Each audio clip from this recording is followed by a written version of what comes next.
All right. So after all the technical difficulties, um, we're live. Technical difficulties because guys, I was gonna do this from my desktop at home. The cat is not here. He's spending the weekend in the pet hotel. Um, I was gonna do a whole StreamYard thing, but I'm on my Surface now, my laptop, because it looks like GB may have screwed my graphics card of my PC, and I'm very, very distraught at this moment. Even though I'm keeping it cool, so we can get through this.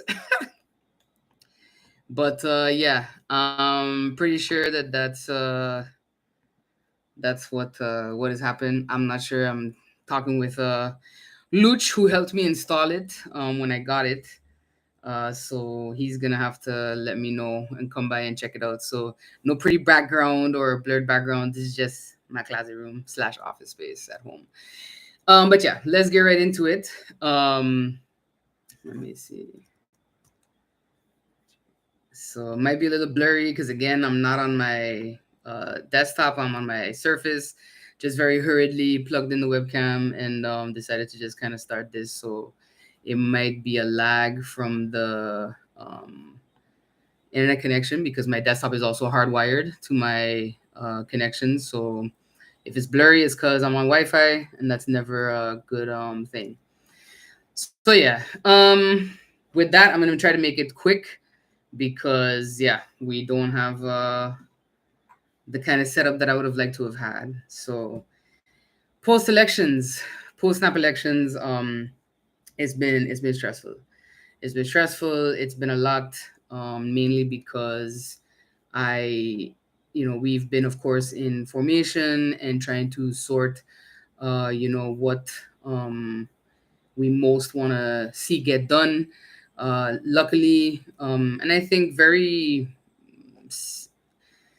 not unexpected that the public voted as they did, in the sense of um, they essentially returned most of the parties that were in the coalition previous to the fall of government in May right back into that particular how you call it. Let me just drop this here. Sorry.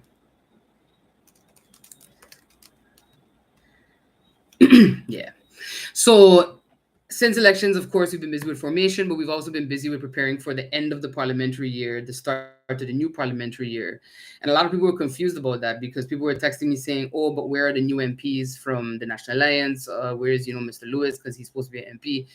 And I think just to clarify, so on the 9th of September, we essentially closed the parliamentary year. So Parliament runs on a year. So last year, similarly, on a Tuesday, the first Tuesday of September, we started, second Tuesday, sorry, we started with the year 2023-2024. Now we're back, had to end that year and then start it the new year, which is 2024-2025. So that's basically what happened last week. What is happening next week, Thursday, is the closing of the parliamentary term. So it's a little ridiculous as well, because the term started in February, on February 10th, 2024, and now it's closing, and we're starting a new term on Friday, September 20th, with the swearing in of the new parliament, because the term runs until there is an election and until there is a new parliament. We had a snap election in the same year that we had a general election. So I think this might be the shortest term.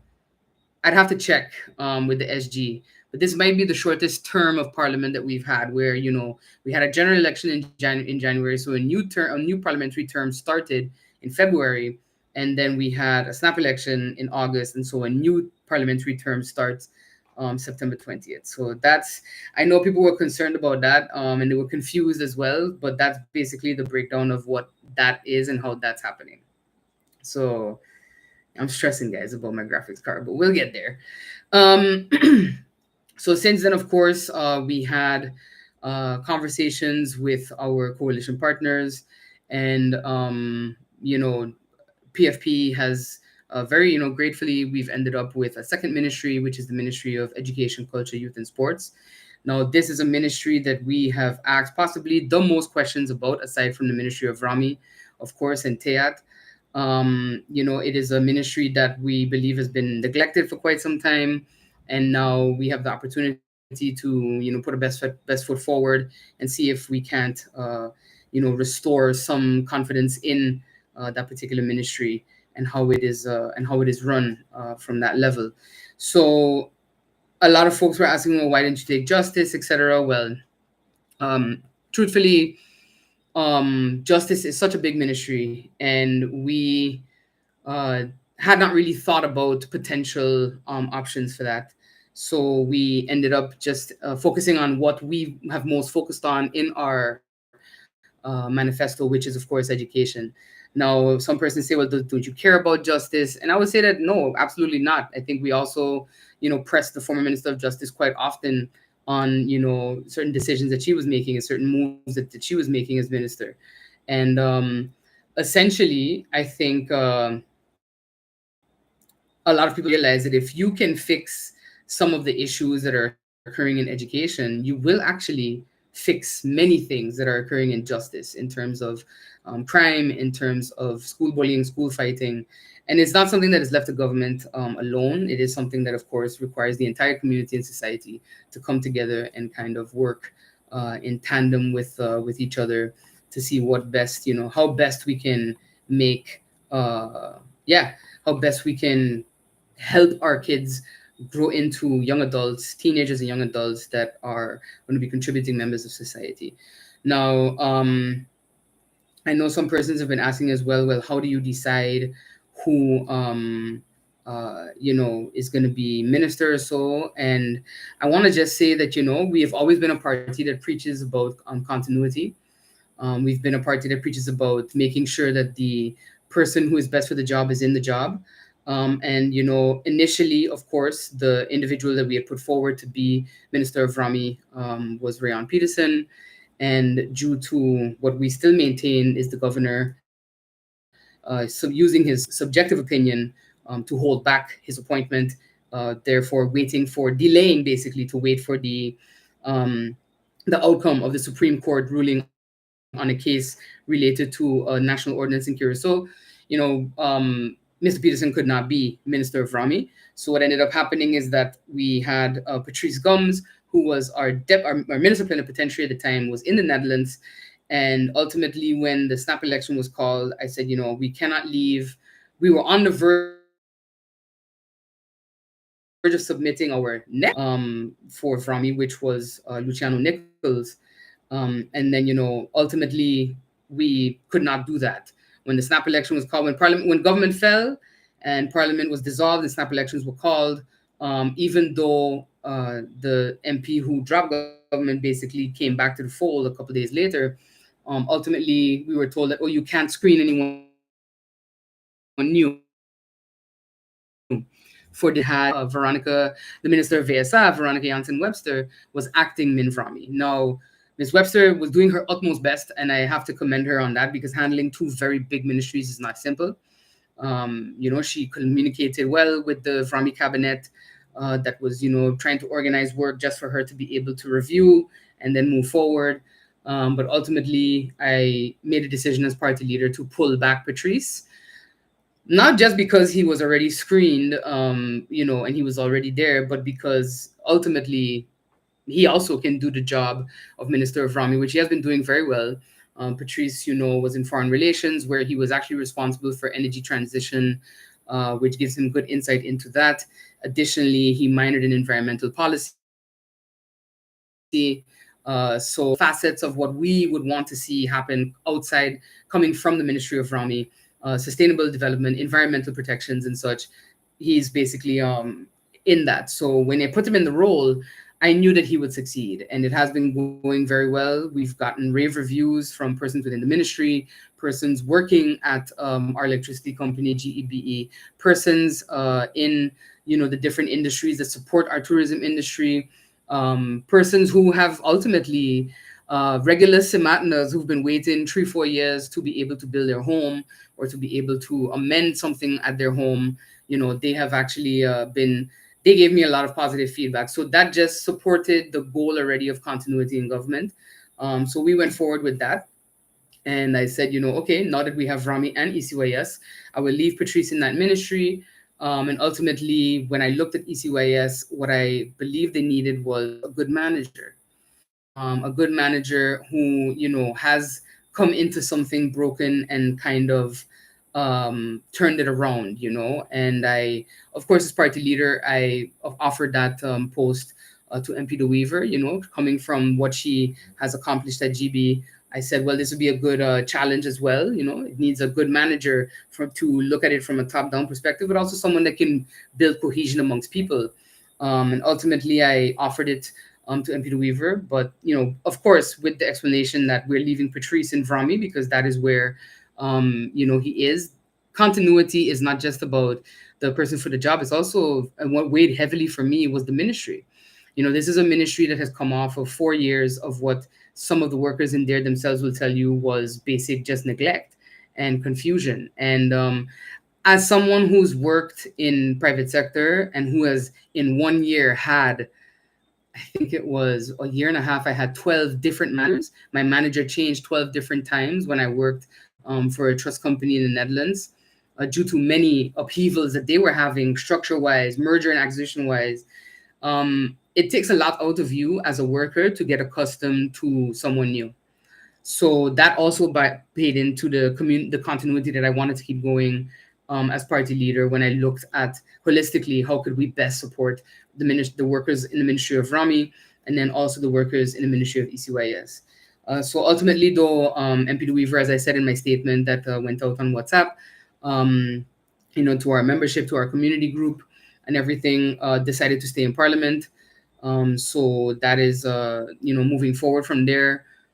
I myself then am going to step into the role of ECYS. All things, going well with the screening. I paid my taxes, so yeah, we should be good. But yeah, so now what happens is the governor has appointed the Prime Minister, Dr. Luc Mercelina, as formateur, and he will now submit once again all the documentation from all of the minister candidates. Yes, even the ones who are already sitting there, to be screened and essentially, well, rescreened for the ones that are already sitting there to make sure nothing has changed between May and now.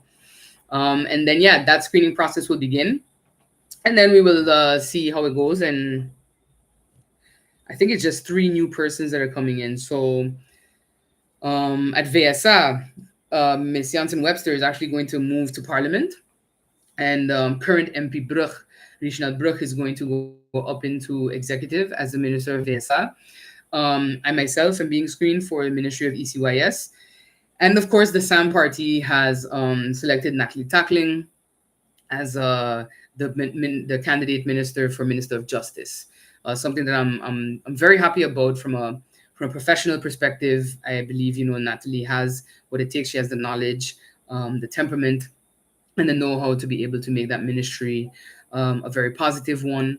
So, and I'm looking forward to the very pragmatic way that I know she's going to bring about her management of that particular ministry. So that's essentially what's happening with formation right now. In Parliament, we continue on, of course, with meetings. It's a little weird because you have some MPs that are departing, some that are returning, and some that are remaining, of course. So this last week, other than the opening of Parliament, we had a update from the Minister of TEAT on agriculture initiatives. I came late to that meeting, unfortunately. However, from what I've heard from my colleagues, it was very informative, and I do applaud the minister for taking that step and trying to build cohesion amongst our farmers and also looking into what other steps could be taken to positively impact agriculture on the island. And then on Thursday, we had a meeting again with the Minister of TEAT, update on Princess Juliana International Airport and the Port of St. Martin. Now, in that update, the minister included a mention about restarting the conversation around U.S. pre-clearance. And ultimately, the minister knows our feelings on that. For us, I think I would have like to have seen some discussions start first before, just putting it out there to the public, because I think when you say things publicly, you kind of get held to it. And I'm not sure how it's going to go, because the State Department kind of put the cap on the discussion on preclearance already, the US State Department. And I'm curious to see if they're going to change their minds. And ultimately, I think for us, from a priority perspective, I did ask the minister, in the presentation on the airport, I didn't see anything regarding air traffic controllers. And that is something that is very critical to our category rating, along with the relocation of the fuel farm, which, of course, she did mention is a project that is restarting and hopefully will be carried out in this governing term. Um, so between the fuel farm relocation, the second biggest thing that we do need to get up to par is our air traffic controllers. Not that they need to be brought up to par, but there are many things to look at in terms of who is coming close to the age of expiration, because a lot of people don't know, but air traffic controllers retirement date is not 65. It's not what the regular citizens retirement age is. For them, I believe it's 50. I think it's 55. Duncan, Mr. Van Heinigen could probably correct me. But if I go and check my notes, I'm pretty sure that it's 55. And there is quite some legislative changes that need to be made to ensure that they are protected as they go off, as they expire, from when they are allowed to even be air traffic controller. It has a lot to do with age, reaction time, vision, etc. All these different types of things. And this is something too that my dad has been harping on about, because he was, of course, before he entered politics, an air traffic controller. So it's something that's very near and dear to his heart. So it's near and dear to mine as well. As someone who spent those times occasionally watching him in the tower and knowing the stress of that job. So I did say to the minister, I hope to see the training program restarted, where we can start cultivating that particular, interest in that field for our young people. Um, and then after that, on Friday, we ended off on Friday the 13th with a Central Committee meeting with the Minister of VSA on the Sustainable Affordable Access to Healthcare Act, the SAHA. The SAHA, which is essentially general health insurance, and universal healthcare. And it is a bleak picture. I've talked about this a lot on stream. I've talked about it before in Parliament. It's a very bleak picture when you think about the fact that the cost of healthcare is rising exponentially, not just in St. Martin but elsewhere in the world. In fact, if you really dig deep, you will find that even the French Republic has some challenges sustaining their very comprehensive, very all-inclusive kind of healthcare that they provide to their citizens. So it's definitely something that has Parliament's attention. Not necessarily something that I wholeheartedly want or agree with, but I do understand its necessity.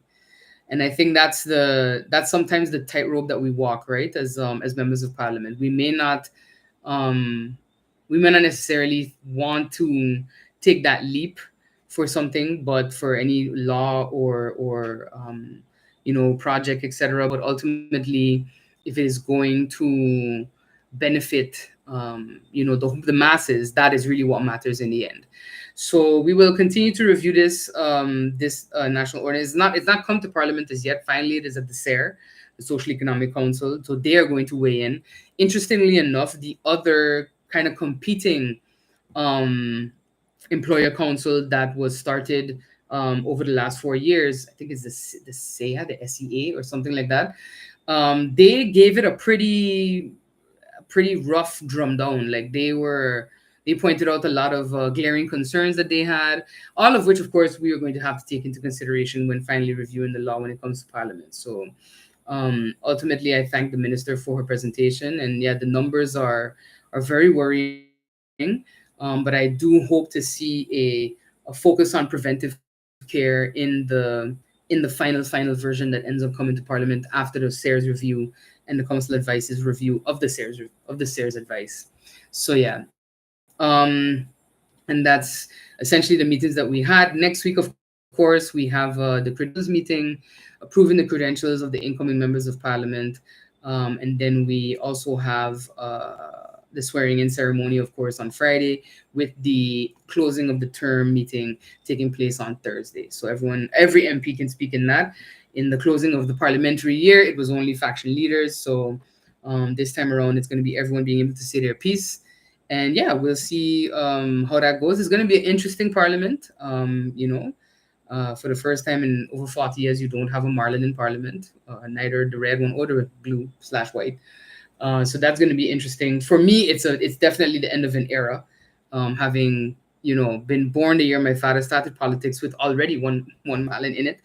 And then, of course, meeting the late Roy Mallon later on with the Democratic Party. But yeah, so a lot of interesting changes coming in Parliament. Definitely looking forward to welcoming my new colleagues in to the mix. And then Friday, of course, we have that swearing in to get them in. And here's hoping that the credentials meeting goes rather smoothly. Um, and then also this month, I'm treating it as literacy month. I've read so far to one school. This week I'm reading to two. So I read at the Mac Betty's Estate campus. I think that's the John Gums campus. Yes. I know the Mac students will correct me if I'm wrong. But it was really cool. I read a book to the young kids titled The First Cat in Space Ate Pizza. And I can tell you, I got to chapter 16 because it's like a graphic novel for kids. Also very cutesy because, of course, it's a cat and the cat goes to the moon. The whole plot of it is that an army of rats has invaded and they're eating the moon because the moon is cheese, or at least that's the joke that they used to make.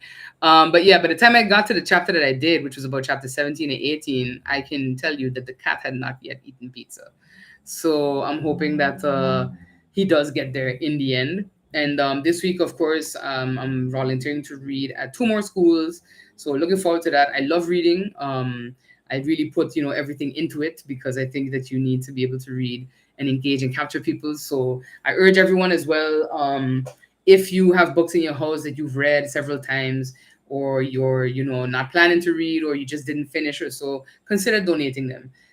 Check what age range they would fall at and donate them to a school, whatever the grade it may be, to whom, so that kids can share the book, read the book. Our little library at the back of Miss Rich's English class in St. Dominic really jumped me. Well, not it didn't jumpstart my reading because I was already reading, but it jumpstarted my sister's reading when I introduced her to Harry Potter and the Sorcerer's Stone, and then she kind of just took off from there.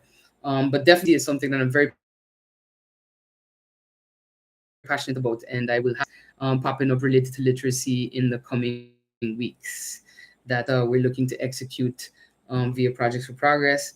And yeah, I think I'm gonna make it quick because, like I said, I'm not in the setup that I would have liked to have had, and now I'm also stressing about my not so little graphics card. Hoping that it has survived in some way, shape, or form. But ultimately, stay tuned. The live stream is back. Okay. Today at 6:30, it was started at this time. Due to unforeseen circumstances, then we started late. But we will be continuing and reverting back to our regular time of 6 p.m. Starting from next week Sunday. So we will go from there, and I'm hoping that everyone tunes back in. Apologies for the break, but of course, we had campaign and then elections and the yada yada ring-a-rama, which is one of my favorite words. Shout out to Laverne Henry for giving me that word randomly one night. But yes, and of course, stay tuned to our socials. Follow, subscribe, and everything, and you'll get the updates. And the WhatsApp community group is still being used. I've provided some updates there since election. So if you are not in it as yet, hit us up on Facebook or Instagram, and we'll send you the link to join so that you can make sure that you're at least getting buzzed with those updates. And yes, you can mute the community so we're not kicking off the vibration of your phone all the time. But yeah, ultimately, see what the rest of this month brings in Parliament. There are a few pending meetings that we are going to have to think about, rolling out. And definitely, of course, keeping on the formation track and hoping that it does not take as long as it did before. So I will be providing updates about that in future lives, but again, also in the WhatsApp community group, which is the fastest and easiest way to get PFP updates. So, thank you again for tuning in. Apologies for the janky setup. Could not be helped. I'm gonna go check my graphics card now. Hope that it sorts out. And yeah, we'll catch you next week on the Progress Podcast. Have a good one.